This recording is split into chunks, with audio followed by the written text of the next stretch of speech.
So tell me a little bit about the project that you started over there on That project's 338. kind of got an interesting history. I own several buildings in town that I've bought over the years, and that one I bought at the behest of a bank I was doing business with at the time, because they wanted more of a sticks and bricks sort of presence, and they weren't thrilled with their existing location. So I bought it and started working on plans for the space they said they needed. And no sooner did I bought it, they said, "Oh, well, we don't need 6,000 feet. We only need 3,000 feet." And so I said, "Okay, change of plans." And then I started looking at it from the perspective of just remodeling the existing building. And so I get a whole other set of plans going for that. And they say, "No, we just decided we don't want to do this." They got a new CEO, and what the truth was, he wanted to build a branch in his home county. And so there I was sitting on this building. It was, I think this is about like early 2019. And I put it out there for what I knew was going to be the interested market, and that was all the fast food places. Yeah. But they wanted to, they wanted to, one, pay as little as possible, have a non-refundable deposit, and they wanted to have, 6 months to a year to deal with the town, which is a challenge in and of itself sometimes. And I just didn't want to do that, so I just started thinking about how I could do something with it myself. And about that same time, in the fall of 2019, I had gotten a little bit enamored with these little free food pantries, which followed the little free libraries. And these little free food pantries are all over the country. I mean, I don't know how many thousands of them there are, but it just seemed like a good thing to do. And so I built one, and I talked to the church over on Edwards Ferry Road, and they said I could put it up in the corner of their property, and I started getting folks to contribute, and I chased kind of a day a month, take a day, and long about that time, here comes COVID, and I was thinking this isn't coming close to what's going to be needed, Yeah. and I started thinking about seeing if I could find a food truck that maybe I could just distribute food, go into neighborhoods and distribute food that way.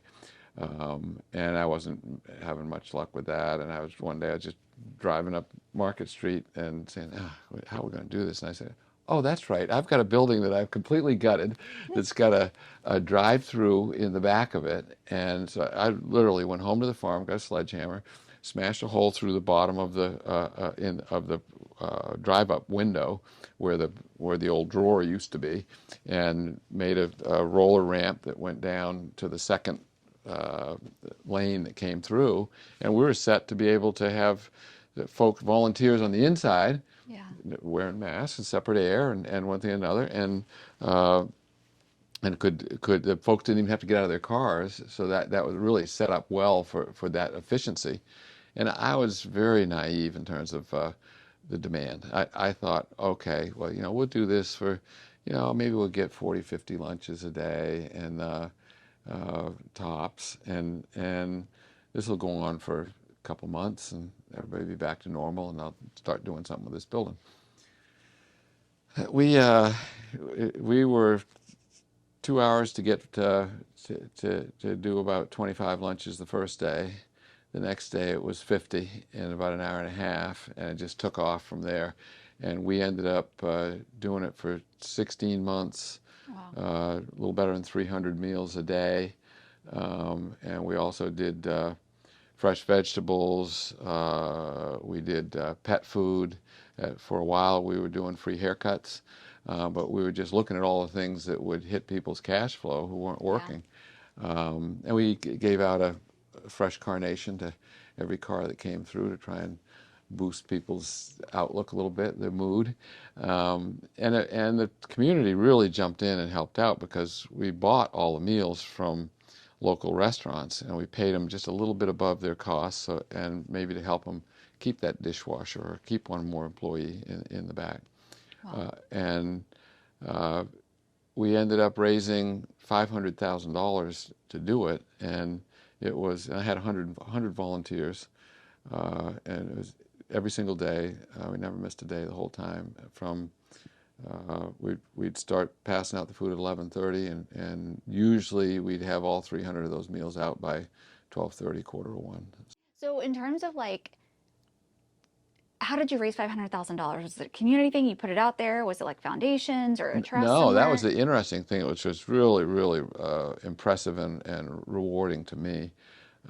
Of that 500,000, 100,000 and two $50,000 grants came from the town, which got money from the federal government through the county, and it was for that purpose, and that was great. The mayor was funny. She, uh, after we had been going for a little while, she came down to see us and had a picture taken when we hit, I don't know, 40 or 50,000 lunches or something, and she admitted that she thought I was crazy when I Yeah. started that project. And I think she really would have thought she was crazy if she thought, even imagined she'd be giving us $50,000 or voting for giving it to us. But the other 400,000 came there were a few really generous gifts of $5,000 or $10,000, but a very few.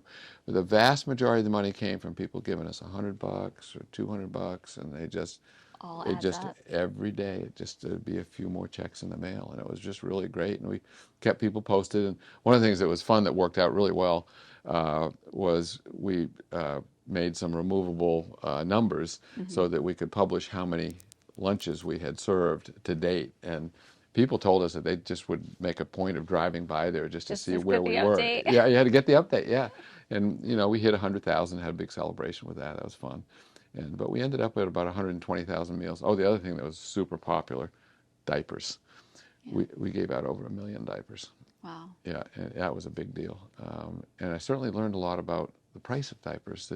I won't name names of stores, but some stores that you would think would be a really good deal are 30 cents each, and other stores you never even think about going to, 15 cents. Yeah. Big difference. So we were looking for bargains as best we could. So what like really inspired you? I know that you told me kind of that story of wanting to use a space. Like what was it? Like why you? Um, I think I've been in Loudoun County just shy of 50 years now, and I just feel like uh, everything I've accomplished has been essentially in this community. I've done some things with outfits in Richmond and one thing and another, but um, uh, and I just credit a lot of my good fortune to the community as a whole, and I really think that everybody would do better as in business in their own what you might call selfish uh, undertakings, um, if they included in it a commitment to the community as a whole. I think it's its own reward in doing it. It's just I call it practicing kindness. I think it's its own reward, and people notice, and they will often volunteer. And when they find out what kind of work I do and one thing and another, some of them called and use my services for this or that. But more than anything, it's just driven by giving back. It just makes sense to me. So in terms of other work that you do, you didn't make any money off of this venture because this was Oh, a give back venture. no, no, no! I gave a lot of money to that one. How do you actually make money in order to like what does your business look like outside of Oh, being able to give back to the community? yeah. Even that's kind of a little bit of a I'm not going to say surprise, but was some good fortune. I was planning to become an admiralty and shipping lawyer because I grew up on the coast of Maine. I love boats, own some boats, and I just thought that would be a very interesting area of the law. And in fact, I worked for 6 months in an internship at the Justice Department in their admiralty and shipping section uh, when I was in law school. And they were ready to hire me, or at least the folks in the section were ready to hire me. And President Jimmy Carter was in office at the time and just put out some kind of an executive order, I'm not clear about, that just said no more white males until you've gotten some better diversity going on. So it just completely put a hold on that plan for me. And so I was living here in the county, and had planned to commute into the downtown D.C. And so I scrambled a bit and taught in a paralegal program at the law school I'd gone to, and for a year. But the really good fortune was that where I was living, renting a place because we'd bought a place that we were reworking, a farm, and the next door neighbor of where we were living, his son was Loudoun County's #1 juvenile delinquent, and he asked me if I could, help him out a bit for this and that. And this kid got himself into a lot of trouble, and it caused me to help on his case, and I represented him, and we got him some pretty good results. And in the process, I got to know um, folks in the Commonwealth Attorney's office here in Loudoun, as well as a few other lawyers in town. And because I had the flexibility with the teaching schedule, I rented an office over here at 23 North King Street for a whopping $100 a month, and uh, just to see if I could build a practice, and it went fairly well fairly quickly. I was told by one of the older, now retired lawyers in town that there was no way that I was going to be able to have a successful practice in Leesburg. One, because I didn't grow up in Loudoun County, and two, because I was a damn Yankee. And so I took that advice to heart and ignored it. So I had a general practice for 10 or 11 years. But as part of that, I just got into doing a fair amount of personal injury work. And in those days, virtually all of the 40 lawyers in Loudoun were general practitioners. There really weren't any specialists. There were a few lawyers that didn't go into the courts and did more office work than courtroom stuff, but most of them had multiple disciplines that they would work in, or subject areas. And I just felt like I wanted to do the personal injury work. I liked the being paid on a contingent fee basis. The keeping track of hours by the tenth of an hour, as any lawyer will tell you, is not much fun. I don't know any that enjoy it, but they do it because some stuff only works that way.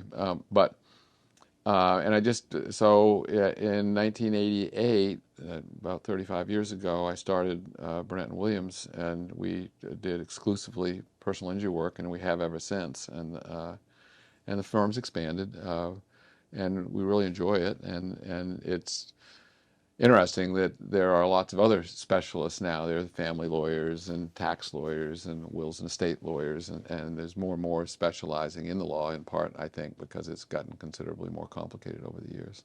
But that's how I got going. And so, how did you go from still are the law to, or the lawyer to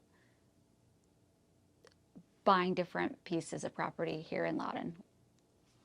Well, I've always had an interest in real estate. My father was both a banker and a real estate agent during my childhood. And so there were, opportunities to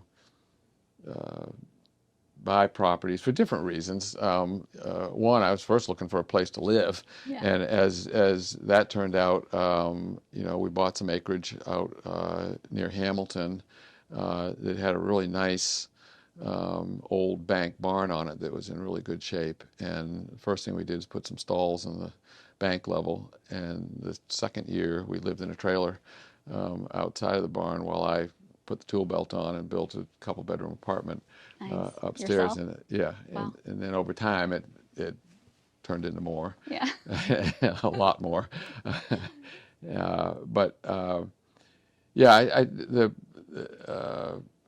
the my late friend Joe Rittenauer, who was a lawyer here in town, grew up here, and invested in a lot of real estate and with varying levels of success over the course of his life. But he said there's only one thing you needed to know about real estate in Loudoun County in the 1980s, and that was how to sign your name to a contract. And it really, given the growth, when I arrived in the mid 70s, um, the population of Loudoun County is about 40 some thousand people. Now we're at 400 and some thousand, 10 times that. It's insane, isn't It it? is crazy, it's there've been a fair amount of change, but as you might expect, growth and added population um, runs up the real estate, keeps the real estate Yeah. business going. So I bought my office building um, in 1982, and interestingly, an older lawyer in town, George Martin. I think he graduated from law school in like 1939, so he was very old. And he kind of was kicking the dirt and telling me, I heard you bought the Joe Francis place, and it had been a residence before that. And I said, yeah, I did. I did, George. And he said, oh, well, you made two mistakes with that. And I knew what mistake number one was going to be. That was going to be you paid too much. And that's what every old man says to young men when they do such things. Yeah. But the other thing that concerned me considerably more was, oh, it's going to ruin your law practice. And I'm sitting there thinking, what did I miss? Was this place a brothel, or did they torture people in here, or what's going on? And I said, well, what do you mean, George? And he said, well, nobody's going to go way out there to the edge of town to see a lawyer. So it gives you a little education on how much Leesburg has changed. This building, for example, with the space we're sitting in, wasn't here when I came. It was just the ground floor, 3 bays, telephone company had it as their shop, and 3 trucks. I basically could take care of Loudoun County for their I love phone that you know service that. needs. I didn't know that. You didn't know that? No. The roof on your tower over here in the corner was a challenge, if you think about it, to put that roof on. And what they came up with was a pretty clever idea. A guy named John Paleo, who's a terrific roofer, a friend of mine, put the roof on it. But when it was on the ground, and you see there's a steel loop that comes right there at the peak on that thing, and he hooked it onto a crane, swung it up there, set it. Popped it right Yep, on. yep, put it on there. Wow. Didn't have to go on it anymore after that. I love that you know so much history just about my building.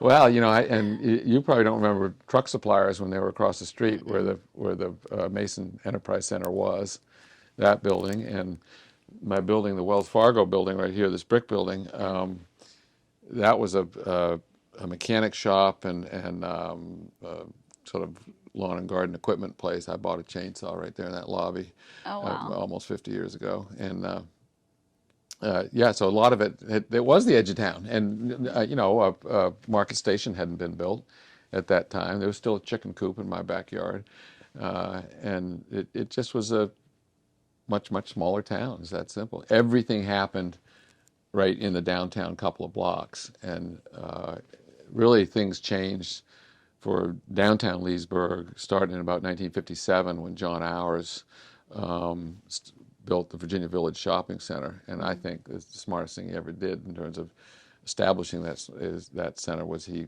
convinced I guess the folks in Richmond to move the liquor store from right down on King Street to down there in his shopping center. So Brought the people. Brought the people, sure did regularly. How do you feel seeing like all these changes? Like, you know, there are pluses and minuses, and I think a lot of folks will sort of be negative about all the growth and the good old days and one thing and another. And while I'm thinking of it, you know how many Virginians it takes to change a light bulb, right? tell me. It takes 1 to change the bulb and 2 to talk about how great the old one was. There you go. And so that plays into that thinking to a certain degree. Oh, I remember when and all the rest. But yeah, you remember when you had to go quite a distance to get certain services, where there's one grocery store essentially, 1 or 2 clothing stores. Just basically a farm town, a farm community, with most of those basic services in the middle of town. And that all changed when the shopping center, John Ours was the first one, but over time we've got these big box all the way surrounding, and you can feel the sucking sound of pulling businesses out of. But that the business changed dramatically in downtown Leesburg during the recession of the 1990s. That was sort of the end of the clothing stores, the staples type of stores that sold staple products, and it it's taken a while, but I think it really has come around to being a much more of a entertainment, food and entertainment is one of the reasons I think a performing arts center in downtown Leesburg would go a long way. Oh yeah. And the county built a gigantic building over there and built the garage across the street, and the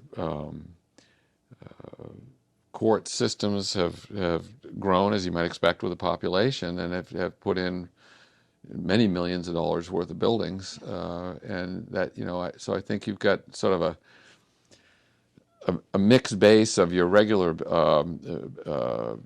business week, the 9 to 5 Monday through Friday, which even that's now changing with folks working from home and the like. But you're seeing that with the legal communities here, and the title companies, the insurance companies, a lot of that sort of office work, and then you've got a lot of interesting restaurants, a lot more than there used to be, and you've got various kinds of shops that are more in the nature of gift shops. Doesn't perfectly predict them or describe them, but gourmet shops and Wild West design shops. There's a lot of different folks that probably wouldn't have been a particularly good fit 30 years ago. Yeah, no, I agree. So in terms of looking forward, where do you see our community in 10, 30, 50 years? That's a tall order. Let me start with the minutia. We're seeing a very different way people are using offices these days. I've got several office buildings, and the larger space users are shrinking considerably, if not closing. Wells Fargo, who's been next door and a tenant of mine for 15 years, they're terminating their lease this winter, and we're not seeing quite the congestion in the parking. I will not buy a building that doesn't have parking, because historically it's been so difficult. But I think that I don't know where this office as your primary working space is going to end up. I don't know where it's going to play out. I think we're probably going to see just a much higher level of flexibility, such that there'll be some folks that work exclusively at home. There'll be some folks who don't want to work exclusively at home and want to go to an office and have that separation between their home life and their work life. And then there'll be the mixture, and we're seeing that. A friend of mine who works for a very large tech company here in Northern Virginia they hired him because he's been involved in large office building reconstruction and redesign, and they're redesigning whole suites for the way people come in and use them, where folks don't have necessarily their own office. They'll share an office, but they'll use it Tuesday and Wednesday, and somebody else uses it, Wednesday and Thursday, etc. So we'll see how that plays. The growth. It's hard to imagine that there won't be continuing growth pressure, and as a farmer, and that part of that concerns me. I think that we're starting to see a little bit of friction between breweries and wineries and wedding sites and the like and some, sort of traditionally agricultural and quieter sort of neighborhoods, Loudoun County has more dirt roads than any other county in Virginia, there being over 100. Um, and they're just not, most of them aren't set up for traffic at more than 20 or 25 miles an hour, and people just go zipping around. I won't go out on the dirt road that I live on, and I wouldn't get on a horse and go out on that road now. It's just too Yeah. dangerous. But it's hard for me to imagine us not following um, Fairfax, which is 1.2, 1.3 million people. Here we are at 400. How is basically it's going to come down to zoning, isn't it? How is uh, the Board of Supervisors, through its zoning laws, going to declare us full, or Yeah. define what full is? Closed. Yeah. Yeah, right. Which, I mean, it's and transportation has to kind of catch up, and we've got environmental issues to be thinking about, and hopefully we'll be able to improve on uh, our current circumstance of so many people getting in a car alone and driving a great distance to and from work and the like every day and stacked up in traffic. And it'd be nice if we could reduce the carbon consumption with a better way to do it. Let me put it that way. I My agree. office has recently started a pilot of a 4-day work week, Mm. with our having the offices open 5 days a week, but we're half staff on Monday and half staff on Friday, and it's it's been primarily a tremendous success. My employees, everybody, just really feel much better about their work-life balance. Folks can go and have lunch with their kids at school, and get more of things, non-work things done, and Yeah. but it does at the same time challenges our productivity level, and so what I ask everybody to do, and everybody's jumped in pretty well, is to, pay really close attention to getting to work on time and to not spending any more time than is necessary just shooting the breeze around the watering Yeah. fountain, and to think about efficient ways of doing things. What is the best way to do this, and it makes you sharpen your pencil a little bit about those things and how they're going to If you go. get the right people on your team, then yes, they will definitely like tighten up because they know that that extra day off is like worth it to. It's like a bonus, and Yeah. it, I, I I I hope I retire before I have to declare that it's not a success. Yeah. So, I don't want That's to be very there and have true. those words come out of my mouth. I think it'll work out, Yeah. and we'll see how it plays with others. But Yeah. and some of the studies is what that were around that I read about. It just caught my attention. I thought it was kind of a I've cool had a team idea. member here on my team that sent me a couple of those studies. Yeah, there you go. There you go. I'm familiar with them. Well, if he or she can just show you how That's their right. salary is going to be supported by, fully supported in 4 days, then that you're going to be real interested That's in that, right. aren't you? That could work. No, it is interesting because I know how important it is to be able to have a healthy balance, but I Yeah, I also mean, what know are we here for, right? that right there. Yeah, exactly. Okay, so then just to wrap this up, how do you personally want your legacy to look like? Or is there anything that you haven't accomplished yet? Mixture of those two. Oh, everything. I have so many different interests, frankly, that I could keep myself busy doing lots of different things.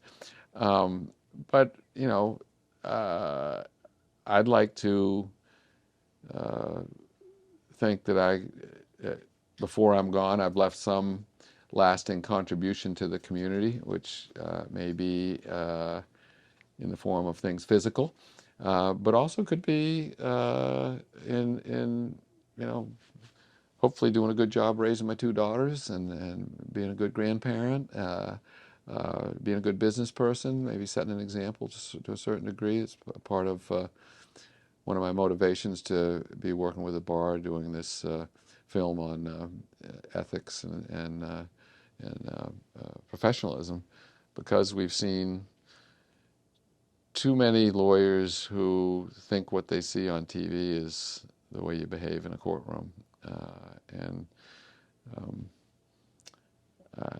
I think our rule of law in this country and in the world is what saves us from all becoming cavemen Savages. right, exactly. No, I mean, and there's sacrifices to be made, and there's social commitments to it, but I think in the end it becomes very rewarding, and that's the name of the game, right? Is to live a life that's rewarding and satisfying, enjoyable, and healthy and productive, which is easy to say and a little bit harder to do. Yeah. No, that's great. What's your what's your message to the world? I should have brought I have these little magnets that I made when we were doing and I'm not going to be able to remember all five of them. First one is practice kindness. One is be grateful. Uh, One is enjoy today. Fourth one is avoid regret.